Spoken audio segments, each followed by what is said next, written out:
Hi there. So I just completed my first ayahuasca ceremony here at Gaia Sagrada. And let me tell you, it was an nerve-wracking, exciting, amazing experience that I didn't think I would get through. Not because I was um, overwhelmed, but it was so much to it. The ceremony lasted, I think, around 9.5, 10 hours, and it was intense. Um, it started with a liquid nicotine, which you kind of snort into your nose to give you clarity, clear your mind. Then we did Rapé, which is a combination of different types of ashes that gives you more clarity, helps you through experiencing ayahuasca. And what is ayahuasca? It is a plant medicine that contains DMT, which is the stuff that dreams are made of. And by taking this plant medicine, you are able to tap into um, your subconscious, higher consciousness, and get answers. It's really about getting answers to questions that you have about life, about your purpose, about relationships, about anything really that you're seeking answers for. I did it because I'm on this path of healing emotional wounds, trauma, and finding my way in the world authentically. Also, finding my voice, clearing my throat chakra so that I can talk more about things that bother me. Being honest with people about what is driving me crazy, how they're harming me, how they're making me happy. Of course, I make my own self happy, but anyway, back to the ceremony. It was in sort of a open pavilion, circular open pavilion with shamans who are trained in this, who've trained over the generations. So this medicine is thousands of years old. Um, we got our first drink of the medicine because there were like 3 rounds, maybe 4, I'm not sure. So I took it, and it is expected that you probably will purge or vomit. Um, because that's simply pulling out a lot of negative energy that you have, trauma that you've experienced, anything that really doesn't help your growth. It pulls a lot of things to the surface, things you may not have already dealt with. But because I've dealt with quite a few things in my life, there were some residual things that I needed to deal with, that I hope that ayahuasca would help me with, show me. Um, and it was, I think, around 30 people in the ceremony as guests who were taking part, plus the shamans, plus workers. But my experience was uneventful, to say, initially, I didn't think it was going to work. I didn't vomit immediately. Some people did. It took a while, but I did end up vomiting twice. And that's when I had negative feelings and emotions. It was really interesting. And again, I didn't have any hallucinations. I didn't have any kind of like intense visuals, but I did have pictures that flashed through my mind. There was one kind of playback that happened for me surrounding my mom and my grandmother, who had a very contentious relationship and would argue like cats and dogs, driving anywhere. And that, for whatever reason, I don't even remember why that came up for me, but it did. And I remember feeling so angry and frustrated and scared and anxious. Anytime they were in the car together, there was always going to be a big blow up. There was going to be just things that made no sense, no reason to argue about. But because I was so trying to be a good little girl, I didn't want to, I knew I couldn't interject myself and my feelings into what was happening, but I stuffed those things down. I was resentful. I was feeling just overwhelmed, but I had no voice.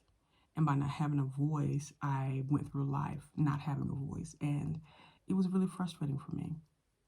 And so in that visual, that playback of that one particular incident, or it could have been just a compilation of instances where that happened, because it happened many times. I think Mother Aya said, just say what you wanted to say. What would have made you feel better? What you tell them what you want them to know about how they made you feel. And so I began to interject myself, my thoughts, my feelings into the argument they were having. And I just really kind of blew up. But I said my piece, and it was very liberating. Throughout the rest of the evening, one particular instance was I felt arms around me, hugging me, like arms just, holding me and telling me that I'm loved and I'm worthy and I deserve love, and all the things that I've always wanted to hear. The voice was saying to me. It looked like it was my arms, but it didn't. I had on a beautiful yellow, bright, like leather jacket, similar to one I was wearing that night. But it was just so affirming. And I believe this is like one of the first visuals that I got. I didn't see my face. I just saw my body, and I saw the hands around my body, and the voice telling me to love myself, to always choose myself first, love myself first, give of myself first, and not to allow anyone to take that from me. And then I would have other flashes like fractals of patterns and just luxurious purples and golds, and then I had another, more like pictures that would just fly by or flash, and I was in and out of consciousness. And being in and out of consciousness was a jarring experience for me, from a physical standpoint, because I would be awake, and then I felt like I had my eyes closed, or I was thinking about something, and next thing I was jolted awake. And that happened so frequently during the night. So I had a very physical experience, and I felt like my body was spasm.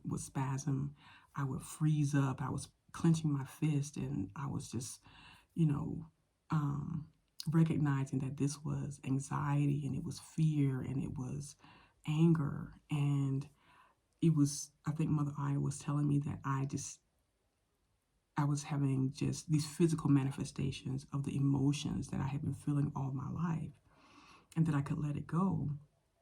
And I was also, would startle very easily. Like if there was someone talking, or a note change, or someone around me was having emotional outbursts, or they were vomiting. It was so interesting, and I was very fidgety. I just couldn't stop fidgeting, moving. My feet, bottom of my feet were itching, and the left foot, and I was just like, why am I so fidgety? And I couldn't really figure it out. But again, I think it was nervous energy that was being expended during this process. And I think the only thing I came close to maybe hallucinating was I would look, because we were outdoors, and I would look at like trees like behind me, and they looked like they were hands, that was reaching forward, but not towards me necessarily, but they were just watching, and they feel like they were moving, and that they had some kind of the energy I could see like around the outline of the trees. It was so interesting, and I think I got afraid for a minute, and then I think that was the first time I purged, because of the fear. And then the second time I purged, I had a flash of a closet, a man, and something else happened, and I was like, oh my God, no. I was just like, I can't do that. I won't do that to myself. And I purged again. And so those were only 2 times I did, and it was always when I had some type of negative thought. And so I was left completely drained by the experience, because here at the retreat center is in the mountains, 9,000 feet elevation. My body wasn't used to it, and I was suffering from maybe a mild altitude sickness. And so my body was probably overwhelmed, then taking the medicine, and then the emotional thing, expending of energy was truly profound. And I couldn't, walking was very difficult. It felt like I was going to pass out, basically. I was very hungry, but I didn't want to eat because I felt like I was going to throw up. It was just a whole range of things happening at once. And so I tried to eat, but it didn't taste good. I felt like I was going to throw up. I had a woman who helped me, literally took me by the hand and walked me back to my my room. And she was such an angel for me. I mean, there've been so many angels for me here, but she just babied me, and I needed that. And I think, having this experience, being vulnerable, because I haven't been very vulnerable in my life, not to not weakness, being vulnerable as in weakness, but just vulnerable as in allowing people to help me, allowing people to love on me, allowing people to baby me and to give me what I never got in my life. And it's just been wonderful. I have no regrets about coming here. The people I've met have been amazing. They have been listening to their stories, watching how the connections have been made, how I've made connections. It's just been, and I felt safe. I feel safe. And I don't think I would trade it for the world. Our next ceremony is San Pedro. That's going to be a little lighter. It's more outward focused. It's not going to be so internal as ayahuasca is. And then I have, I think, 2 more ceremonies after that. But I believe when I leave this place, I'm going to be a changed woman, and I'm so looking forward to it. If you're on a journey of healing, if your path is to find your truth, to rid yourself of trauma, then start the journey now. You don't necessarily have to do what I've done. This has been a decade plus long journey for me, because I know that I want to leave a better legacy for my children, for the generations to come. And ayahuasca is such a healing plant medicine that it heals the psyche. You are lifted out of depression. You're lifted out of so many different things that could completely destroy you, but it gives you life. It gives you hope.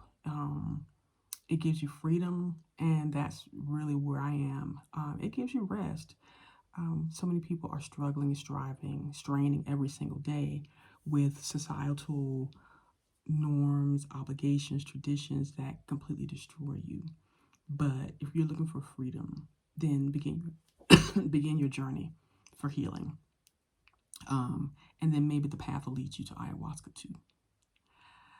That's it. There's more to come. I will be sharing as I go along.